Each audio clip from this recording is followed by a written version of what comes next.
আসসালামু আলাইকুম অ্যাডমিশন শিক্ষার্থীরা। আর 7 দিন পরে তোমাদের সাস্টের ভর্তি পরীক্ষা। সেখানে তোমরা যারা ফর্ম তুলছো প্রত্যেকে তো পরীক্ষা দিতে যাবা, কারণ ম্যাক্সিমামই আসলে পছন্দের লিস্টে, ভার্সিটির পছন্দের লিস্টে সাস্ট একটা ভালো টপ লেভেলেই থাকে। এখন 7 দিন হাতে সময় আছে, 28 তারিখ পরীক্ষা। এই 7 দিনে আসলে কিভাবে কি পড়বা, এই সময়টা আসলে কি সব কিছু কি পড়া সম্ভব, কিভাবে পড়লে আসলে ইফেক্টিভ একটা রেজাল্ট তুমি করতে পারবা। কারণ অ্যাডমিশন তো চলতেছেই, প্রতিটা জায়গায় তুমি পরীক্ষা দিচ্ছ, প্লাস হচ্ছে যে অল্প অল্প সময়ের মধ্যে পরীক্ষাগুলো হচ্ছে। সো এই অল্প সময়ের মধ্যে একটা বেস্ট প্রিপারেশন কিভাবে তুমি বের করতে পারবা সাস্টের জন্য, সেটা নিয়ে কথা বলবো আজকে। শুরুতে যদি বলি, তোমার সাস্টের ভর্তি পরীক্ষায় 80 মার্কের পরীক্ষা, সেটা তোমার 90 মিনিট দিতে হবে, অর্থাৎ 1.5 ঘন্টা সময় 80টা এমসিকিউ তোমার দাগাইতে হবে। এবং যেখানে সার্কুলার স্পেসিফিকভাবে বলা আছে ফিজিক্স, কেমিস্ট্রি, ম্যাথ 3টা মাস্ট, এবং বায়োলজি বা ইংলিশের মধ্যে যে কোনো একটা তুমি দাগাইতে পারবা। ওইখানে 3টা এবং বায়োলজি ইংলিশের মধ্যে যে কোনো একটা, অর্থাৎ এখানে 20, বাকি 3টায় 60, টোটাল 80 মার্কসে তোমাকে অ্যান্সার করতে হবে। এই হচ্ছে তোমার স্ট্র্যাটেজি। তোমাদের পরীক্ষার মধ্যে একটা প্রশ্ন সাস্ট নিয়ে একটা প্রশ্ন বারবার ঘুরে যে ভাইয়া প্রশ্ন কিরকম কঠিন হয়, সাস্টের প্রশ্ন নিয়ে কঠিন হয় অনেক, শুনতেছি অনেক কঠিন করে, কিভাবে কি করে ওরা। তো আগে জিএসটির সাথে ছিল, এখন তো আলাদা হয়েছে, এখন কিভাবে কোশ্চেন তোরা কি কতটুকু কঠিন করে আসলে। ভাইয়া সাস্টের প্রশ্ন অ্যাকচুয়ালি কঠিন করে, ঠিক আছে। ওদের যে ম্যাথ প্রশ্নটা হয় সেটা ভালো লেভেলের হার্ড হয় এবং স্ট্যান্ডার্ড, এবং হচ্ছে বড় টাইপ ম্যাথগুলো দিয়ে দেয়, যেগুলো তোমার সলভ করার জন্য তুমি 20 মিনিট তো কি 30 মিনিটও তুমি হয়তো সলভ করতে পারবে না, 20টা যদি একদম অ্যাকুরেট তুমি অ্যান্সার করতে চাও, 20টা ম্যাথ এমসিকিউ। সো এটা একটা বিগ প্রবলেম বা বিগ বাধা তোমাদের অ্যাডমিশনে সাস্টে পরীক্ষার জন্য। অলসো ফিজিক্স, কেমিস্ট্রিগুলোও সেগুলো আসলে ভার্সিটি লেভেলও না, কিংবা রুয়েট করে লেভেল না, এর মিডিয়াম লেভেলের প্রশ্নগুলো দেয়, যেগুলো তোমাকে আসলে ক্যালকুলেটর ইউজ করে সলভ করতে হবে। এখন ভাই প্রশ্ন হার্ড হইতে বা হার্ড হবে, আমি কিভাবে অ্যান্সার করব, এইটা একটা প্রশ্ন থাকে তোমাদের মধ্যে। দেখো, প্রশ্ন হার্ড এই জিনিসটা নিয়ে ভয় পাওয়ার কিছু নাই।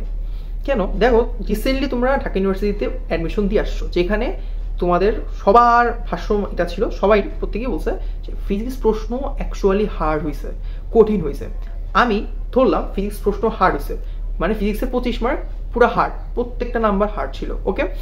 এবং আমি তার মানে কি হলো, তোমার 100 নাম্বারের মধ্যে 25 মার্ক হার্ড, লাইক 75% ইজি বলা যাইতেছে। বা আমি আর ধরলাম ধরো কেমিস্ট্রি 10 মার্ক হার্ড হয়েছে, ঠিক আছে। টোটাল তাহলে ধরো 35 মার্ক প্রশ্ন তোমাদের জন্য অনেক হার্ড হয়েছে, যা তুমি ধরতেও পারো নাই। মানে 65% নাম্বার তোমার পরীক্ষার মধ্যে যেটা আছে, সেটা তোমার প্রত্যেকটা স্টুডেন্টের জন্য তার অ্যাভেলেবেল করে দিয়েছে।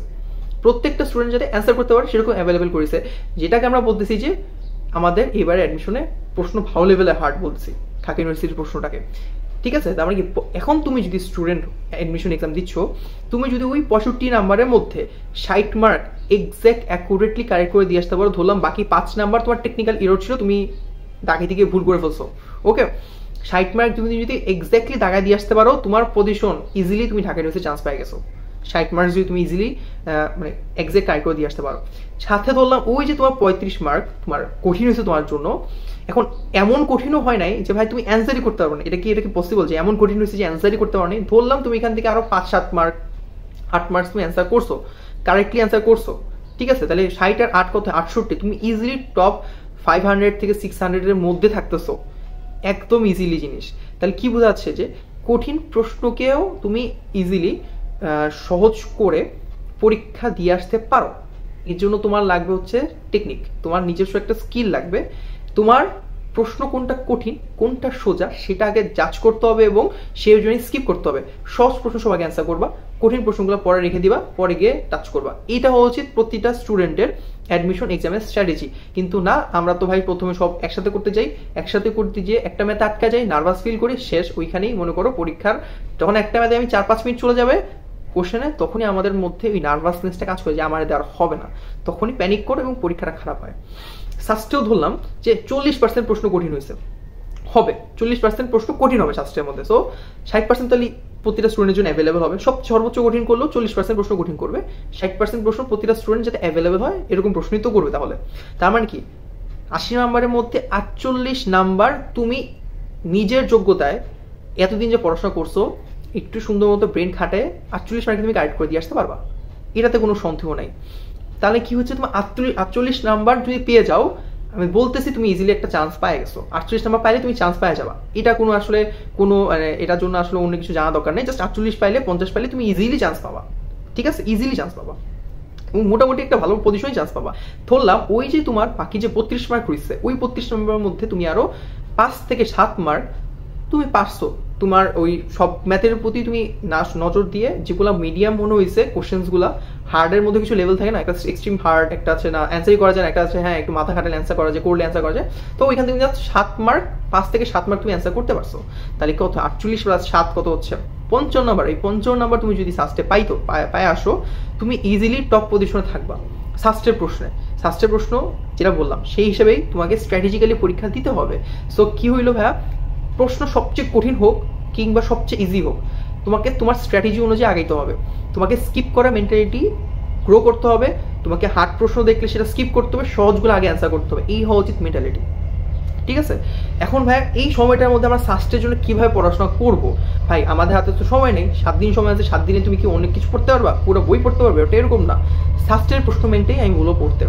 সাস্টের প্রশ্ন ব্যাংক ছাড়া অন্য কিছু পড়ে এখন আর খুব একটা সুবিধা হবে না। তুমি যে ভার্সিটির প্রশ্ন ব্যাংক পড়ো, আমি বলবো ভার্সিটির প্রশ্ন ব্যাংক থেকে বা ভার্সিটি যে মাস্টার ব্যাংকটা বইটা আছে সেখান থেকে তুমি হয়তো টাইপগুলো ভালো করে জানতে পারো যে এই টাইপের জন্য এই সূত্র ইউজ হয়, দেন তুমি সাস্টের প্রশ্ন ব্যাংকে সাস্টের প্রশ্নগুলো সলভ করো।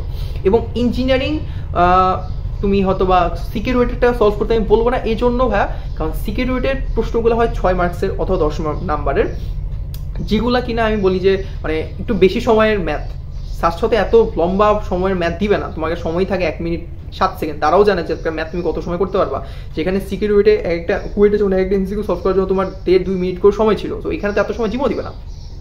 ঠিক আছে, তো কোশ্চেনও ওইরকমও হবে না, অবশ্যই প্রশ্নগুলো হবে যে তোমার ওই ভার্সিটি থেকে একটা হাই স্ট্যান্ডার্ড, যেগুলো কিনা তুমি ক্যালকুলেটর সলভ করতে পারো। ম্যাথগুলো বড় দিবে, এটা শিওর থাকো, ম্যাথ নিয়ে কোনো কথা নেই, ম্যাথ বড় ম্যাথ দিবে যেটা তোমার করতে সময় লাগবে। সো এই জন্য বলবো এক্সাম দেওয়ার একটা স্ট্র্যাটেজি হওয়া উচিত এরকম যে তুমি ফিজিক্স কেমিস্ট্রি দিয়ে শুরু করছো, তারপর তুমি ইংলিশও দাগায় নিলা, সাথে শেষে তুমি ম্যাথ রাখলা, ম্যাথটার জন্য তুমি আধা ঘন্টা থেকে 40 মিনিট কিংবা 45 মিনিট সময় রাখো, 40 মিনিট সময় রাখো, দেখবে যে ইজিলি তুমি 20টার মধ্যে 10টা থেকে 12টা 13টা ম্যাথ ইজিলি করে করে হইলেও দিয়ে আসতে পারবা। ঠিক আছে, এই হচ্ছে তোমার স্ট্র্যাটেজি পরীক্ষার।